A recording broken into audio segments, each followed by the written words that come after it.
Bonjour à tous. Aujourd'hui, nous allons parler de l'utilisation de la décomposition en produits de facteurs premiers de deux entiers. Alors, nous avons vu dans des vidéos précédentes ce qu'étaient des nombres premiers.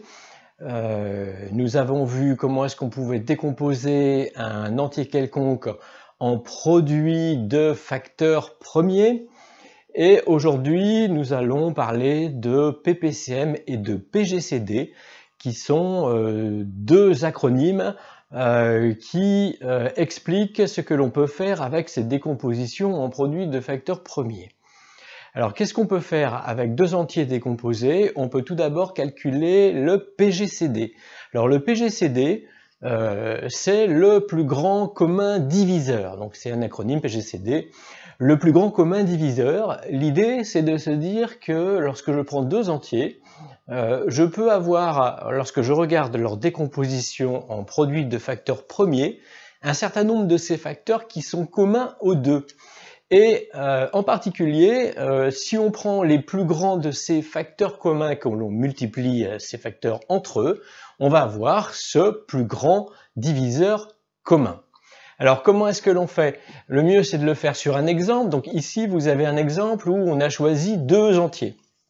Le premier, 1350, comme vous le voyez, il est décomposable en un produit de puissance de nombres entiers premiers. Donc 1350, c'est égal à 2 à la puissance 1, multiplié par 3 à la puissance 3, multiplié par 5 à la puissance 2. Ça c'est pour 1350, décomposé en produit de facteurs premiers, comme on l'a déjà vu antérieurement. Le deuxième entier que je vous propose de regarder d'un peu près, c'est 5040. Donc 5040, on peut également le décomposer en produit de facteurs premiers, et on va trouver que 5040, c'est 2 à la puissance 4, multiplié par 3 à la puissance 2, multiplié par 5 à la puissance 1, et multiplié par 7 à la puissance 1. Alors, le plus grand diviseur commun à ces deux entiers est calculé de la façon suivante.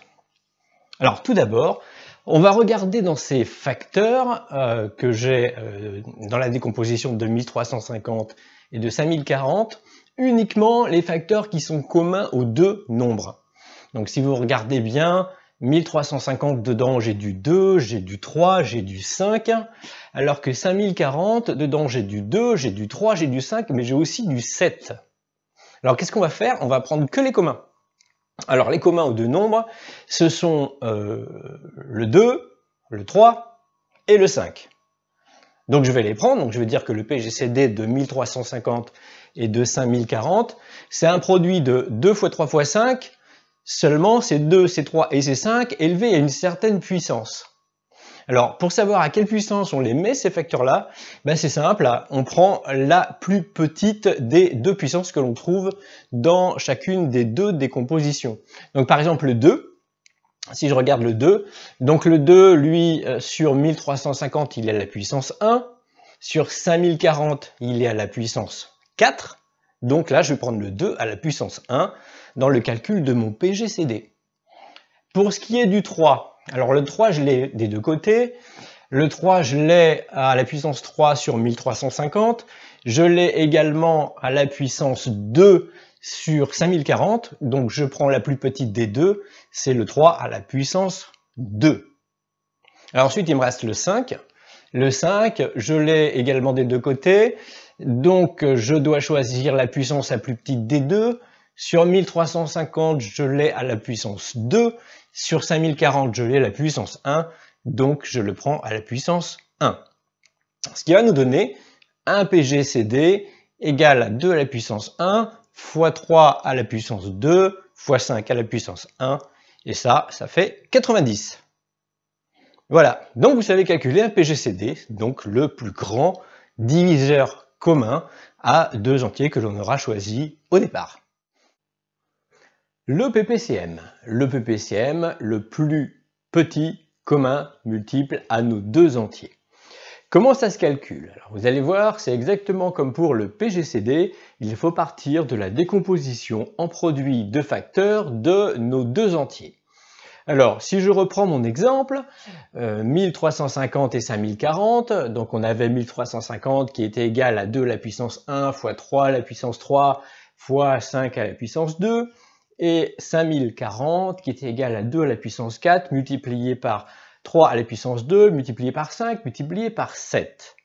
Alors, contrairement au PGCD, ici, pour le PPCM, il s'agit de prendre tous les facteurs, c'est-à-dire non seulement ceux qui sont communs aux deux entiers, mais aussi ceux qui ne le sont pas. Exemple, sur 5040, dans les différents facteurs, on avait du 2, du 3 et du 5, exactement comme pour 1350, mais on avait aussi du 7. Le 7, il va falloir le prendre, puisqu'il s'agit de trouver un multiple commun aux deux entiers avant d'être multiple aux deux, il est d'abord multiple de chacun des deux. Donc pour qu'il soit multiple de chacun des deux, pour qu'il soit multiple de 5040, il faut déjà qu'il soit multiple de 7, puisque dans 5040, j'ai le 7. Donc je vais prendre les facteurs que j'ai dans les deux décompositions, et je vais les prendre tous, c'est-à-dire ceux que j'ai à la fois des deux côtés, mais aussi ceux que j'ai soit d'un côté, soit de l'autre. Donc ici, pour notre exemple, il va falloir que je prenne le facteur 2, le facteur 3, le facteur 5 et bien sûr le facteur 7. Alors la question qu'on peut se poser maintenant, à quelle puissance on les met ces facteurs? Alors bon, c'est simple, il faut juste le savoir, hein. Il va falloir prendre la puissance la plus grande des deux lorsque j'ai des facteurs qui sont des deux côtés. Et puis si j'ai des facteurs qui sont que d'un côté, bien sûr je prends le facteur à la puissance que l'on a. Donc voilà, donc si je prends nos deux entiers, 1350 et 5040, je vais avoir du 2, du 3, du 5 et du 7, et je vais regarder à quelle puissance je les prends. Donc le 2 par exemple, donc le 2, d'un côté il est à la puissance 1, ça c'est pour 1350, de l'autre côté le 2 il est à la puissance 4. J'ai dit que je prenais la plus grande des deux puissances lorsque j'ai le facteur des deux côtés. Donc là je vais prendre 2 à la puissance 4. Pour ce qui est du 3, le 3, il est à la puissance 3 du côté de 1350, mais il est à la puissance 2 du côté de 5040. Donc du coup, je prends la puissance la plus grande des deux, donc je vais voir 3 à la puissance 3. Pour le 5, il est à la puissance 2 d'un côté, il est à la puissance 1 de l'autre, alors je le prends à la puissance 2. Et puis le 7, que je n'oublie pas, donc le 7, il est tout seul hein, du côté de 5040, il est à la puissance 1, donc je le prends à la puissance 1. Voilà, vous savez calculer le plus petit multiple commun à deux entiers donnés. Une propriété intéressante à noter. Vous avez vu que calculer un PPCM et un PGCD, c'est pas forcément difficile, mais c'est quand même facile de faire des erreurs de calcul. Alors l'idée c'est que le moins on fait de calcul, le mieux on se porte. Alors il y a une propriété qui est intéressante que vous pourrez remarquer, qui est que lorsque je fais le produit du PPCM de deux nombres par le PGCD de ces deux mêmes nombres, on va s'apercevoir que c'est égal au produit des deux nombres. Donc c'est une propriété qui est valable tout le temps. Du coup c'est intéressant parce que ça permet de faire un seul des deux calculs, PPCM ou PGCD, à partir du moment où on connaît le produit des deux nombres de départ. Donc en l'occurrence ici, le PPCM de 1350 et de 5040 multiplié par le PGCD de 1350 et de 5040, ça fait tout simplement le produit de 1350 et 5040. Du coup, ce qu'on peut faire, c'est on calcule le produit des deux nombres, on calcule le PGCD, et si on fait le produit des deux nombres divisé par le PGCD, alors par calcul ça fait direct le PPCM qu'on n'a pas besoin de calculer. Voilà, donc c'est une propriété intéressante que je vous encourage à utiliser assez souvent, puisque pour le coup ça simplifie les calculs et ça permet d'aller plus vite. Voilà. Pour conclure, je vais vous proposer un exercice qui a été demandé au brevet 2019 France Métropolitaine. C'est un exercice tout simple qui était quand même malgré tout sur 10 points. L'énoncé est le suivant. Donc vous avez un capitaine d'un navire qui possède un trésor constitué de 69 diamants, 1150 perles et 4140 pièces d'or. La question numéro 1 était décomposer en produit de facteur premier ces trois nombres. Bon, jusque là c'est facile, hein, c'est de l'application directe du cours. Et la deuxième question était la suivante. Le capitaine partage équitablement le trésor entre tous ses marins. Et combien y a-t-il de marins, sachant que toutes les pièces, les perles et les diamants ont été distribués? Donc la question c'est combien il y a de marins, sachant que tout a été distribué et qu'il ne reste pas des perles ou des diamants ou des pièces d'or. Alors, la décomposition produit de facteur premier, ça vous savez faire, hein, on l'a déjà fait. Donc si on prend 69, on va s'apercevoir que 69 c'est 3 fois 23, 3 est premier, 23 est premier.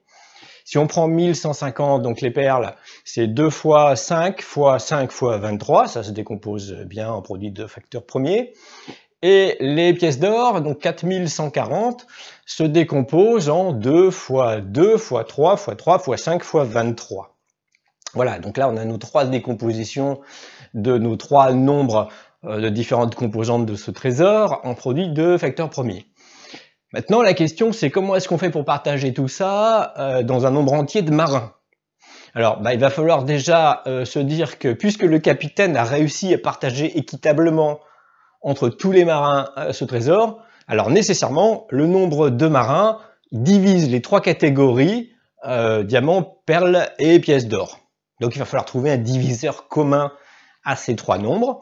Alors on ne sait pas si c'est le plus grand diviseur ou s'il y a plusieurs diviseurs communs. On ne sait pas, sauf si on regarde un petit peu plus près la décomposition.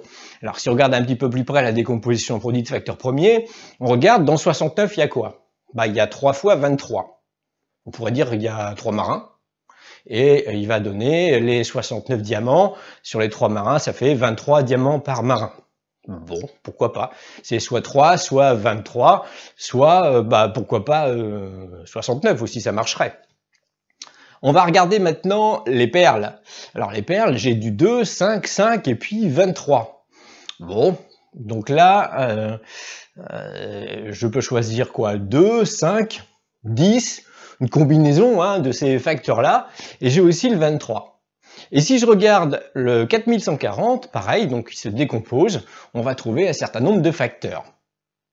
Ce qu'on veut, c'est que notre nombre de marins divise les 3 catégories de trésors. Donc il va falloir trouver un facteur qui est commun à ces 3-là. Alors, est-ce que le 2 ça marche? Le 2 ça marche pour les perles, ça marche pour les pièces d'or, mais ça marche pas du tout pour les diamants. Il n'y a pas de 2 dans la décomposition de 69. Donc il va retrouver un facteur qui est commun aux 3. Alors ça peut être un produit de facteurs. Hein. Et du coup, si on regarde bien ces décompos, on va s'apercevoir qu'il y a une seule possibilité, c'est 23. Parce que le 23, on l'a dans les diamants, 3 fois 23. Le 23, on l'a dans les perles, c'est 23 multiplié par le reste, c'est-à-dire 5 fois 5 fois 2.